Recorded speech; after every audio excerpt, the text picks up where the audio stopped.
Jake Miller was a baseball legend, 5 World Series rings. Every swing a home run, every win a roar. The whole city called him the champion, but in the quiet of his empty mansion, he was just a man who'd lost his way. It started with a routine he'd broken 1,000 times. On a crisp October morning, he stepped out of bed to find a single word scrawled on their bedroom mirror. Goodbye, Lily, his wife of 5 years.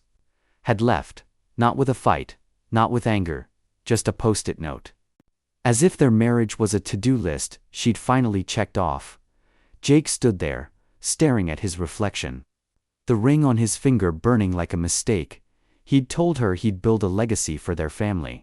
But he'd built it with the only thing she'd begged him to give. Time. For 5 years, he'd said, I'll be home after the game. I'll fix dinner tomorrow. I'll watch Emma's recital. Tomorrow never came. When Emma, his 7-year-old daughter, ran into the room and hugged his leg, Jake broke. Dad. Why's mommy gone? She whispered. And he realized. He'd spent so long chasing the title.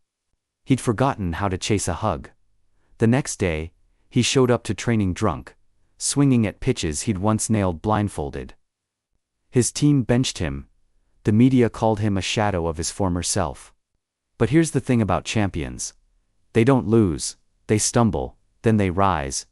Jake didn't just sit in the locker room and drown. He called his ex-wife. I know I messed up, he said, voice cracking. I know I'm not the husband you wanted.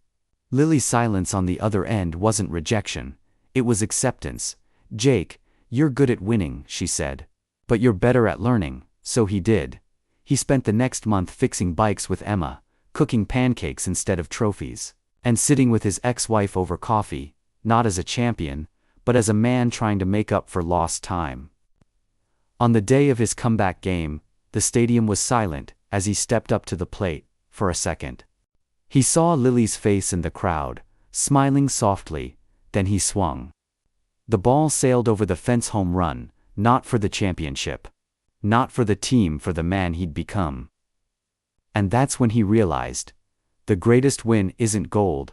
It's the courage to lose. Then start again.